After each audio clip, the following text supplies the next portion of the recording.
Ahead tonight, a busy weekend as police investigate a double homicide and a massive drug find over in Grand Bahama. Plus, positive news for the hotel sector as a major resort is forecasting an uptick in bookings. The Bahamas Tonight, the weekend edition, starts now. Now in HD.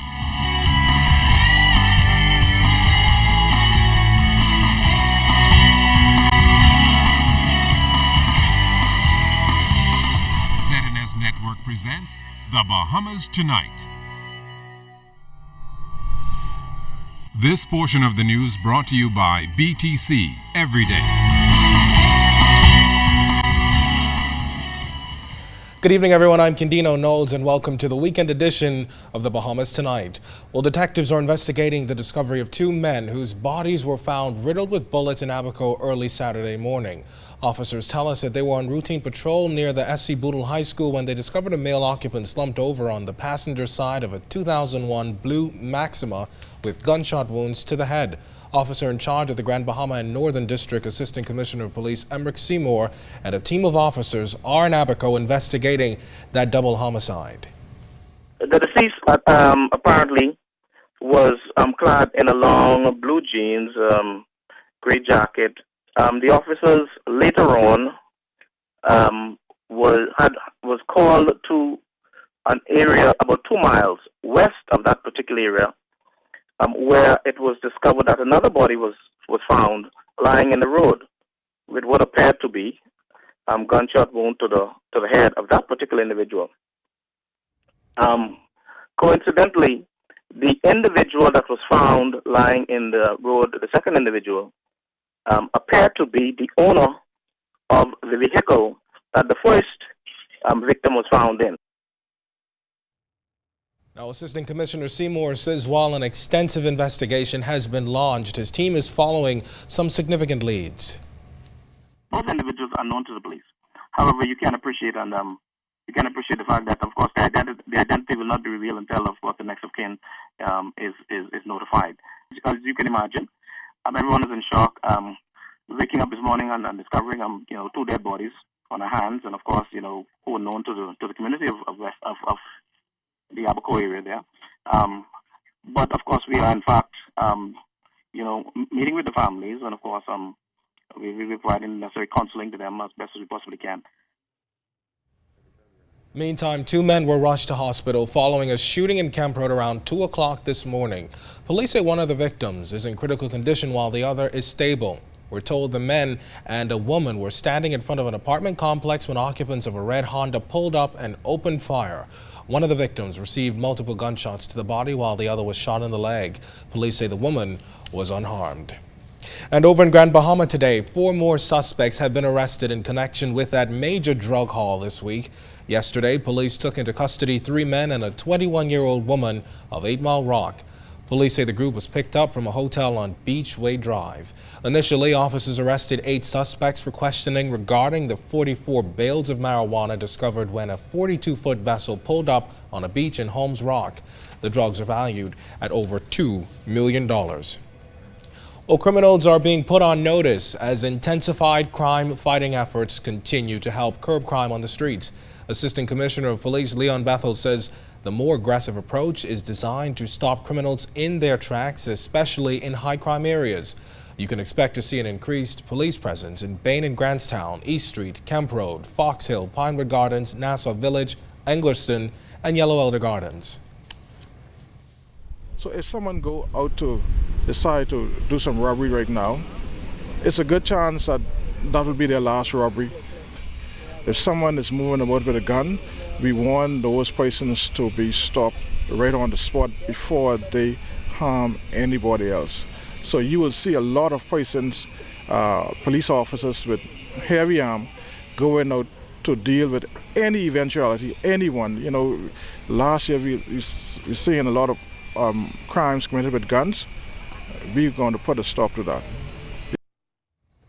Now, the Assistant Commissioner says more officers have already been deployed to man the streets, and should any incident unfold, he says the police are seconds away. With the fear of crime high in some communities, the increased police presence will hopefully give members peace of mind. decent Bahamians want to see their police moving about the community. Because if you leave home to go to the food store and you see the police officers out there, you say, thank God my police here. If someone come to harm me, I know the police will be nearby. And then the criminals, they're looking also. So if they see the police, they say, well, I can't rob today because I could get shot by the police. We move now to news from the tourism sector as officials at Atlantis are forecasting a positive first quarter.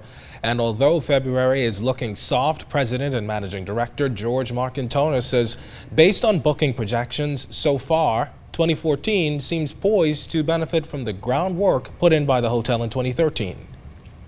We've had an excellent start to the year with January. March and April are going to be strong, particularly because Easter this year falls near the end of April. Summer's a bit distant to look at.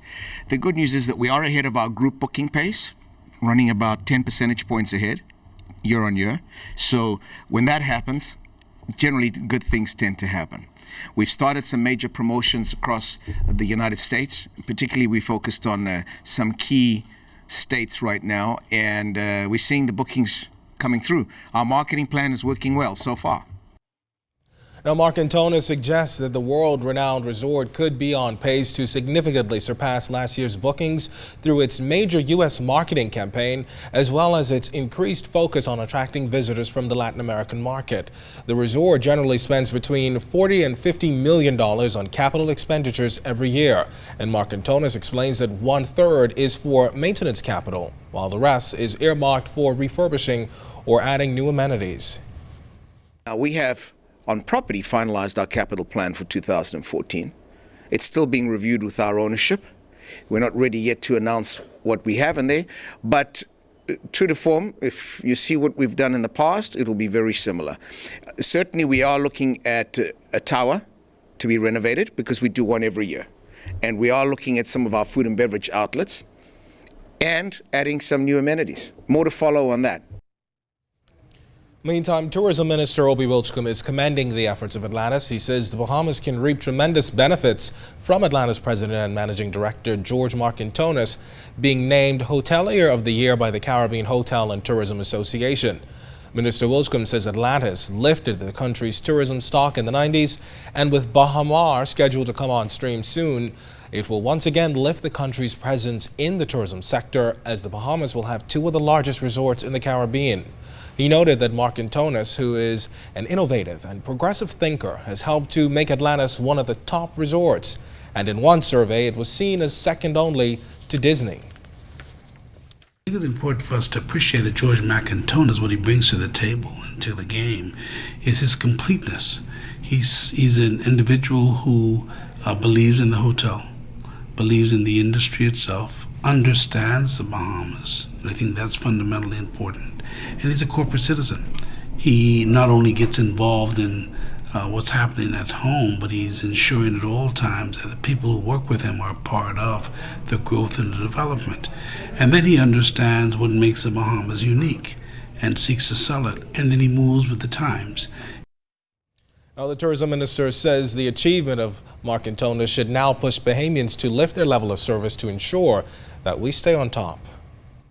At all times, the service that we're offering this country ought to be at the level of Atlantis, or even higher. And if we're not doing that, then we have to always take stock of ourselves. Don't blame anybody.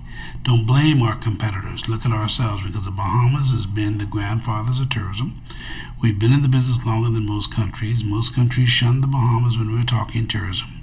We've shown that tourism is resilient, and you can build an economy off of tourism. And so countries that have now joined in and have become our competitors, what they seek to do is to be equally as good and provide better service. Well, still to come in the Bahamas tonight, hundreds make the race for the cure. We've got that and more in a moment.